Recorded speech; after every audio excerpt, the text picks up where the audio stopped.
Wuhan, China, the place where the COVID-19 virus is believed to have first transmitted to humans. At a wet market, where people and animals in squalid conditions are in constant close contact. So we've all become familiar with the uncomfortable details of this market, and it's fueled a narrative that takes aim at Chinese culture. Wuhan, or the Chinese coronavirus. The Chinese coronavirus. How deadly is coronavirus? A foreign virus. Foreign virus? As a, quote, foreign virus. But COVID-19 is not the first virus of its kind, and it's not likely to be the last. So why are we not asking the uncomfortable questions? Was Wuhan a random outlier, or was it a symptom of a much bigger, global issue that the media are not reporting? Hey everybody, this is Klaus, and in the last couple of weeks I've been looking into the history of infectious disease and viral outbreaks, and I've come across some interesting theories about COVID-19.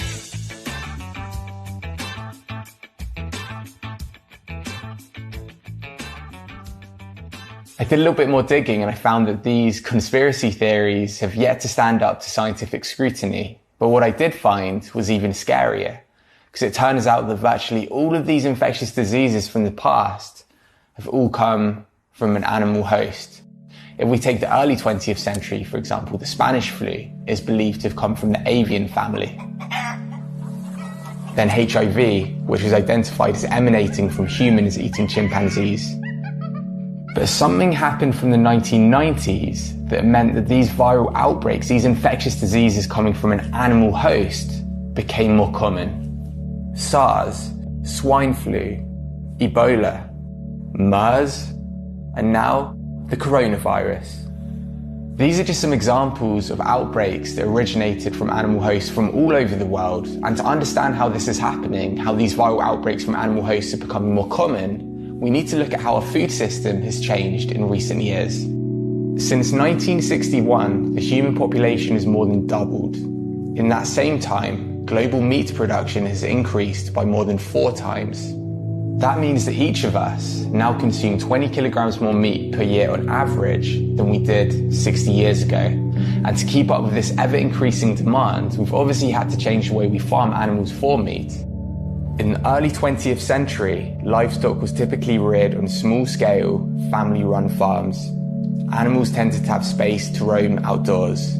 Production was relatively limited, and meat and dairy were luxuries. Today, our insatiable appetite for chicken breasts or burger steaks has meant that intensive animal farming has become the norm. But what is it about this intensification that makes viral outbreaks more common? It comes down to the fact that when any animal is confined in close proximity with no space to roam and under immense emotional stress, conditions are ripe for disease. A perfect example is the Spanish flu of 1918. Here, humans are packed together in trenches, malnourished, with the constant stress of combat. Their impaired immunity is likely to have increased the rate of transmission and made the virus highly pathogenic. In the same way, livestock are routinely subjected to cramped, confined, and unhygienic conditions. Not only does this increase the probability of transmitting a virus, it also raises the prospect of mutations. Take the influenza virus, which has been responsible for all the major pandemics in the past century. When it is present in its natural reservoir of aquatic birds or bats, the virus is relatively harmless. But if it passes to another species, or from one species to another in quick succession, the virus can mutate rapidly. Each mutation makes the virus more pathogenic. New strains of the virus can develop, and the likelihood increases that one such strain could be transmitted to mammals, including humans. This process is known as antigenic shift. Humans don't have immunity to these new strains of the virus, and certainly not a vaccine, which makes the job of planning for the next pandemic all the more difficult. Big money is currently being poured into the race for a COVID-19 vaccine. Central banks are announcing record stimulus packages to boost the economy. Healthcare systems are under strain. And yet, why is there such reluctance to address the root cause particularly from our media. When we performed headline analysis, it showed that of the 51,669 media articles published in the last 30 days about COVID-19, only 2.1% mentioned the word animal, and only 0.3% mentioned the word farm. To talk about a pandemic without consistently discussing its origins, it's like holding a murder trial and not mentioning the number one suspect caught red-handed. It's irresponsible and misleading. In a recent Telegraph article titled, "Coronavirus Could Have Been Prevented, Scientists Say," the author explains how increased contact with wildlife is responsible for viral pandemics. The focus again being on wildlife, with no mention of limiting meat consumption as a potential solution. Not only are media platforms not discussing the issue, some seem to be silencing those that do. Let's look at one situation, for example, where a social media post by Erting Ed discussing the link between eating animals and disease was flagged as partially false by Instagram and then removed. What the media need to do is catch up with what public health experts have been saying for decades.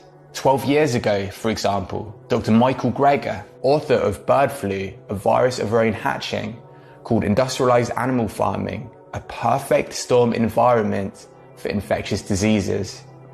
If you actually want to create global pandemics, he explained, then build factory farms. This has been supported by scientists over and over for years, including by World Health Organization representative Dr. Gaudin Galea, who said, as long as people eat meat, there is going to be some risk of infection. So why are the media underreporting the common origins of all of these viral outbreaks? I think it comes down to this. The economics of industrialized farming and our commitment to tradition when it comes to eating meat and dairy outweigh concerns for human health. As evolutionary biologist Rob Wallace said, it pays to produce a pathogen that could kill 1 billion people. And that was on the back cover of his book, Big Farms Make Big Flu. What he's basically saying, as I understand it, is that as human demand for animal products continues to grow, intensification of animal farming is a market-driven response. After each pandemic, the focus from our society is merely to improve farming methods and practice stricter biosecurity. But what about addressing the cause rather than the cure? There's no saying we've seen the worst of it. Sure, COVID-19, the coronavirus, has been terrible, very, very contagious, but the fatality rate seems to be less than 10-15%. This could be much higher in the future. Take the Nipah virus, a highly infectious disease with a death rate of 40% or more when transmitted to humans. It was identified in Malaysia in 1998 in pigs and pig farmers, but was quickly contained. Repeated outbreaks have been reported, but as the Nipah virus is not very contagious, it has not spread further. In the future, it is possible that a viral strain could emerge from a factory farm, which is both highly contagious and deadly. So to prevent pandemics like this in the future, we need to start looking at the root cause and not just the country it came from. People are already doing it because it's glaring, it's obvious. If we fail to take this seriously, COVID-19 could be the precursor to yet another pandemic that could have been prevented.